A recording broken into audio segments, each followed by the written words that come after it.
రాజ్యాంగ సవరణ బిల్లు గట్టెక్కాలంటే మొత్తం సభ్యుల సంఖ్యలో 50% పైగా హాజరు కావాలి. ఓటింగ్ కి హాజరైన వారిలో 2/3 మంది అనుకూలంగా ఓటు వేయాలి.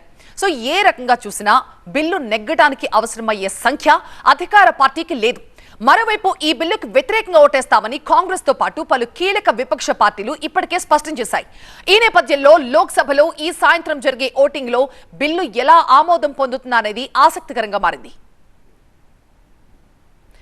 ప్రస్తుతం ఉన్న పరిస్థితుల్లో బిల్లు పాస్ అవ్వాలంటే 3 ఆప్షన్స్ ఉన్నాయి. 1, విపక్షాల్లోని కొన్ని పార్టీలు మనసు మార్చుకుని బిల్లుకి మద్దతు తెలపాలి. 2, విపక్ష సభ్యులు క్రాస్ ఓటింగ్ కి పాల్పడి బిల్లుకి మద్దతు ఇవ్వడం. 3, విపక్ష సభ్యుల్లో ఎక్కువ మంది ఓటింగ్ కి దూరంగా ఉండడం వల్ల 3/2 మెజారిటీకి అవసరమయ్యే సంఖ్య తగ్గి అది అధికార పక్షానికి మార్గం సుగమమయ్యే అవకాశం ఉంది. అయితే ప్రస్తుతం ఉన్న పరిస్థితుల్లో ఇదంతా ఈజీ కాదని చెప్తున్నారు రాజకీయ విశ్లేషకులు.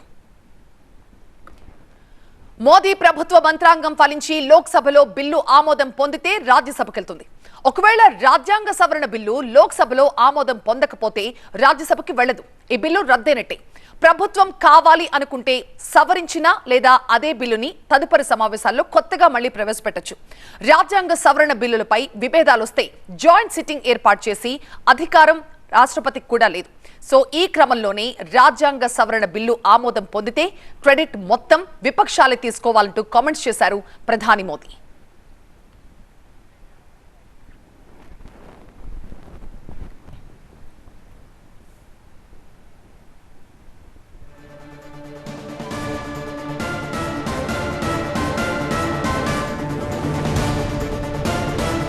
సో చాలా కీలకమైన ఈ ఓటింగ్ కి సంబంధించి సాయంత్రం 4 గంటలకి ఏం జరగబోతోంది? ఎన్డీఏ ప్రభుత్వం ఒక పక్క మంత్రాలు జరుపుతోంది, మరోపక్క ఇండి కూటమి సైతం తమ ప్రయత్నాలు తాము చేస్తూ ఉన్నారు. ఈ నేపథ్యంలో సాయంత్రం ఏం జరగబోతున్నానో ఉత్కంఠ అయితే రాజకీయ వర్గాల్లో కనిపిస్తోంది. మా బ్యూరో చీఫ్ గోపీకృష్ణ ప్రస్తుతం లైవ్ లో మనకి అందుబాటులో ఉన్నారు. గోపి, ఏంటి ఏం జరగబోతుంది అనుకోవచ్చు సాయంత్రం? ఇప్పుడు మనకు 3 ఆప్షన్స్ చూసుకున్నాం ఈ బిల్లు గట్టెక్కాలంటే ఎలా అనేది. బట్ ఆ ఆప్షన్స్ ఏవి కూడా అంత ఈజీ కాదనేది పరిస్థితులు చూస్తే అర్థమవుతోంది. మరి ఏం జరగబోతోంది? ఎస్, 4 గంటల్లో ఒక స్పష్టత వస్తుంది. ఎగ్జాక్ట్గా 4 గంటలకి ఈ డీలిమిటేషన్ మహిళా రిజర్వేషన్ల బిల్లుల పైన ఓటింగ్ జరగబోతోంది. అసలు ఈ బిల్లులు ఇంట్రడ్యూస్ చేయడానికే విపక్షాలు వ్యతిరేకించాయి నిన్న ఉదయం 11 గంటలకి. సో అప్పుడే ఈ బిల్లుల ఇంట్రడక్షన్ పైనే డివిజన్ ఓటింగ్ జరిగి ముఖ్యంగా దానికి చర్చకు అనుకూలంగా మెజార్టీ ఓట్లు రావడంతో చర్చ ప్రారంభమైంది. సుదీర్ఘంగా లోక్సభలో 18 గంటల సమయం కేటాయించారు. సో సాయంత్రం 4 గంటలకి చర్చ సమయం పూర్తవుతుంది. ఇప్పటికే అధికార విపక్షాలు అస్త్రశస్త్రాలతో వ్యూహ ప్రతివ్యూహాలతో ఏ విధంగా ముఖ్యంగా ఈ బిల్లును అడ్డుకోవాలని చెప్పి విపక్షాలు ఎలా అయినా సరే బిల్లును ఆమోదింప చేసుకోవాలి. కానీ మెజార్టీ సంఖ్యాబలం కావాల్సి ఉంటుంది, 2/3 మెజార్టీ కావాల్సి ఉంటుంది. కాబట్టి సో విపక్షాలపైనే మొత్తం ఇప్పుడంతా కూడా ఆధారపడి ఉంది. అది విపక్షాలు క్రాస్ ఓటింగ్కి పాల్పడడం కానీ, లేక విపక్షాలు ముఖ్యంగా ఈ సభలో ఓటింగ్కి గైర్హాజరు అవ్వడం కానీ, లేదా ముఖ్యంగా ఈ బిల్లులకు మద్దతు తెలపడం కానీ. సో ఏం చేయాలన్నా సరే ఇప్పుడు అధికార పక్షంతో పాటుగా విపక్షం చేతిలో ఉంది ఈ బిల్లులకు మద్దతు ఇచ్చే అంశం పైన. ఇప్పటికే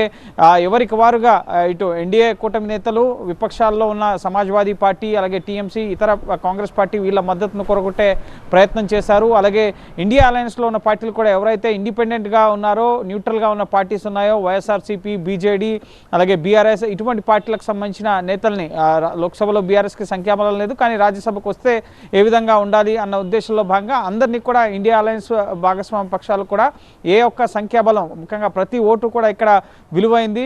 సో క్రెడిట్కి పోవట్లేదు బీజేపీ. సో కావాలంటే మీరే క్రెడిట్ తీసుకోండి నిన్న ప్రధాని మోడీ చెప్పడం జరిగింది. సో ఖచ్చితంగా బిల్లును అడ్డుకుంటా ఉంటున్నారు. మహిళల రిజర్వేషన్లకు మేము వ్యతిరేకం కాదంటూనే దీన్ని ఈ రిజర్వేషన్ల అంశాన్ని డీలిమిటేషన్ బిల్లులకి జోడించడాన్ని వాళ్ళు వ్యతిరేకిస్తున్నారు. అందులో భాగంగానే ఈ ఉదయం ఖర్గే ఛాంబర్లో కూడా విపక్ష పార్టీలకు సంబంధించిన పార్లమెంటరీ పార్టీ నేతల సమావేశం జరిగింది. ఏ విధంగా ఓటింగ్ సమయంలో ఏ విధంగా వ్యవహరించాలి, ఎందుకంటే లోక్సభలో ఆమోదం పొందకపోతే రాజ్యాంగ సవరణ బిల్లు రాజ్యసభకు వెళ్ళే అవకాశం లేదు, జాయింట్ సిట్టింగ్ పెట్టి దీన్ని ఆమోదింపు చేసుకునే అవకాశం లేదు, మళ్ళీ బిల్లును మార్చి సవరణలు చేసి నెక్స్ట్ సెషన్లో మాన్సూన్ సెషన్లో తీసుకురావాల్సి ఉంటుంది. కాబట్టి సో ఒకవేళ వ్యతిరేకించినా ఇప్పుడు ఎలక్షన్ సమయంలో ముఖ్యంగా తమకు నష్టం జరుగుతుందన్న ఆలోచనలో కూడా విపక్షాలు ఉన్నట్లుగా తెలుస్తుంది. ఎందుకంటే ఆమోదం పొందినా పొందకపోయినా ఏం జరిగినా సరే మహిళా మహిళలకు అన్యాయం చేసింది విపక్ష క్యాడర్ అని చెప్పి ప్రజల్లోకి తీసుకెళ్లే అవకాశం ఉంటుంది. లేదు ఈ బిల్లు ఆమోదం పొందితే మేమే చేసాం 30 ఏళ్లుగా పెండింగ్లో ఉన్నదాన్ని అని చెప్పి ప్రజల్లోకి వెళ్ళే అవకాశం ఉంటుంది. సో ఏం చేసినా సరే విపక్షాలను ఇరుకున పెట్టేలాగా ఈ డీలిమిటేషన్ అలాగే మహిళా రిజర్వేషన్లు కలిపి తీసుకొచ్చిన బిల్లుల పట్ల విపక్షాలు ఏ విధంగా వ్యవహరించబోతున్నాయనేది 4 గంటలకి తెలియబోతోంది. ప్రస్తుతం చర్చ కొనసాగుతుంది. కేంద్ర హోంమంత్రి అమిత్ షా ఈ చర్చకు సమాధానం ఇస్తారు. ఇప్పటికే ప్రధాని మోడీ అలాగే హోంమంత్రి అమిత్ షా చర్చ సందర్భంగానే దక్షిణాది రాష్ట్రాలకు ఈ సీట్ల పెంపు వల్ల ఎటువంటి అన్యాయం జరగదు అన్న విషయాన్ని వాళ్ళు స్పష్టం చేశారు. సో ఎవరైనా ఎంపీలు క్రాస్ ఓటింగ్కి పాల్పడతారా, ముఖ్యంగా డిజిటల్ విధానంలో ఓటింగ్ అనేది జరుగుతుంది, స్లిప్పుల విధానంలో కూడా ఓటింగ్ జరుగుతుంది. సో డిజిటల్ విధానంలో ఓటింగ్లో పాల్గొంటే ఏ సీటు దగ్గర ఉన్న ఎంపీ ముఖ్యంగా అనుకూలంగా ఓటు వేశారో వ్యతిరేకంగా ఓటు వేశారని తెలుస్తుంది.